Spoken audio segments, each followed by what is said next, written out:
It's getting cooler, it's getting rainier, which means it's a good time to sit back and answer questions asked by $3 supporters at Patreon and Subscribestar during August. If you'd like to ask a question for September, the links are below.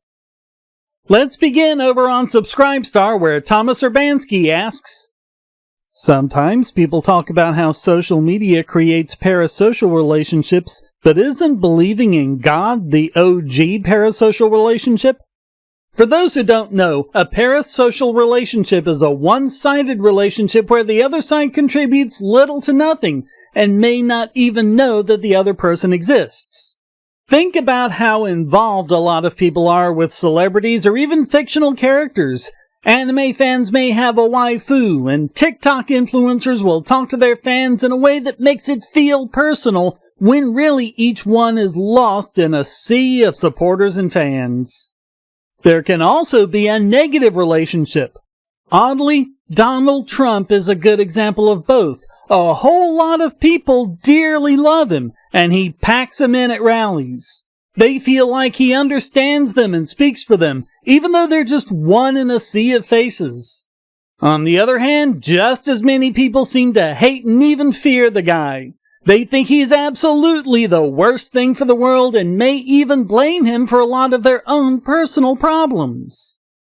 The main problems seem to result from people not forming their own opinions, but just going along with the opinions of celebrities or social media influencers. Their political views, whom they vote for, what they buy, how they feel about racial issues, how much they trust authority, how much they trust scientists, and so on.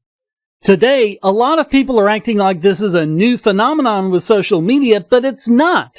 Before, it was film and TV stars and fictional characters. Before that, you had plenty of them, especially political and religious leaders. Also, before I go on, keep in mind that there's not necessarily anything wrong with this. It's just what people do. In fact, there are aspects of it that are absolutely good, like if you have a positive role model, or someone reliable you can learn from. But it can be bad if you're offloading your decision-making to them, or especially if your feelings and actions regarding a famous figure interferes with your ability to function. What's interesting about your question is, I would think that worship of God would be the ultimate parasocial relationship, but as obvious as it seems, I couldn't find any published research on that. There's a lot published on imaginary friends, and God is like the ultimate imaginary friend.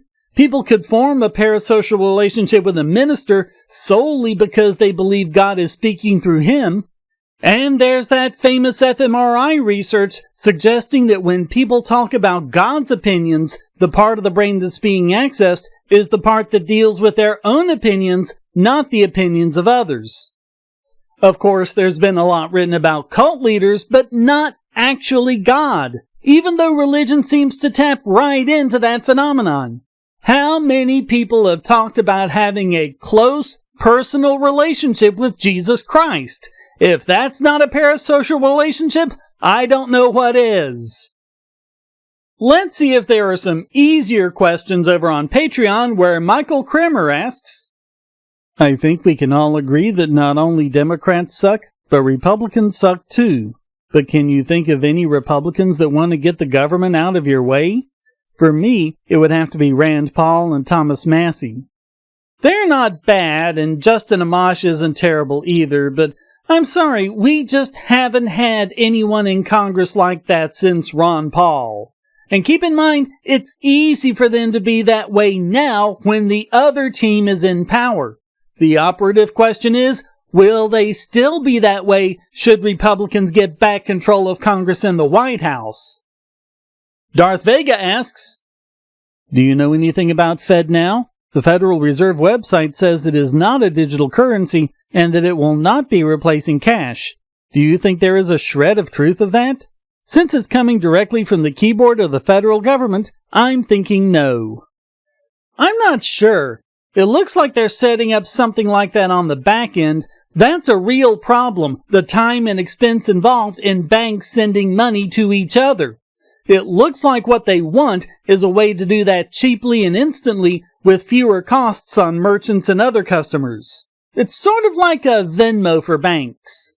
Of course, will it stay that way is always a question, but it's not currently being set up as a CBDC. Sid Padmanaban asks, does it make sense from any perspective for the United States to come to Taiwan's defense if they were invaded by China, given our dependence on them for things like microchips?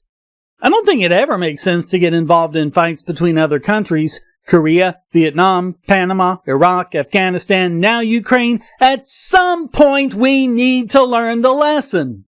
The solution is to get rid of all the stupid regulations that get in the way of producing silicon here at home. Biden, of course, tried to change that by sticking subsidies into the Build Back Better Act, but that won't do anything as long as the regime of overtaxation and overregulation stays in place. And finally, over on Discord, new supporter Bees asks, this is one thing I've noticed that both statists and Christians do. I don't know if it has a name, but it is certainly a thing. It's basically a statement that doesn't serve to convince an outgroup, but rather bring comfort to the ingroup. For example, religious nuts say atheists will tell you they don't believe in God, but they're lying. In essence, this serves simply to comfort religious zealots that can't convince an atheist to switch sides. Essentially, it's not because we don't have evidence, they just don't even realize they believe in God. On the statist side, when a party is met with people not following them, they pull out buzzword after buzzword, racist, un-American, etc. But this doesn't do anything to convince the outgroup as much as it is saying to the ingroup they wouldn't understand because they're just racist. Anyways, is there a name for this sort of non-argument? What are some prominent examples you know, besides the most prominent example of atheists are liars? It's an excellent question and an excellent analysis. In fact, there's a Lord Killian video coming up that's a perfect example of this. As for a name, I don't know if there's a specific one for this tactic, but it's a form of argumentum ad hominem and poisoning the well. It's also a form of tribalism and plays on the desperate need for validation from people who, deep down, are doubting whether what they believe is true.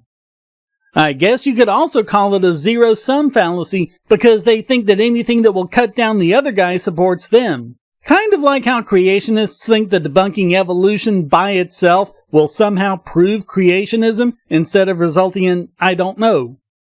Sectarianism might be a good word, or just good old-fashioned manipulation, but I looked around at discussions about this online and no one gave it a name.